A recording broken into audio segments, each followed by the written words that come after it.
बुलढाणा केस गळती प्रकरणासंदर्भात एक अपडेट आहे। भीतीपोटी नागरिकांनी आंघोळ करणं सोडलंय। केस गळतीच्या भीतीने 8 दिवसांपासून नागरिकांनी आंघोळ केली नाही। प्रशासनाने शुद्ध पाण्याची व्यवस्था करावी अशी मागणी नागरिकांनी केली आहे। जोपर्यंत शुद्ध पाणी उपलब्ध होत नाही तोपर्यंत आंघोळ करणार नाही असं नागरिकांचं म्हणणं आहे। याचा आढावा घेतला आपल्या प्रतिनिधींनी, पाहूयात।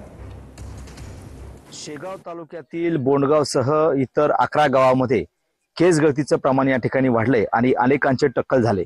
मात्र या टक्कल होण्याच्या भीतीने या बोंड गावातील अनेक लोकांनी या ठिकाणी आंघोळ करणं टाळले। त्याचं कारण असं आहे की या पाण्यामध्ये नायट्रेटचं प्रमाण जास्त आहे आणि टीडीएसचं प्रमाण सुद्धा या ठिकाणी जास्त आहे। त्यामुळे प्रशासनानं हे जे पाणी आहे हे पाणी या ठिकाणी वापरण्यास या ठिकाणी मनाई केलेली आहे।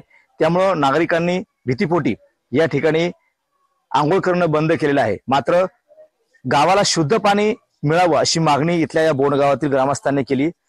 प्रशासनाने अद्यापही त्याची व्यवस्था केली नाही।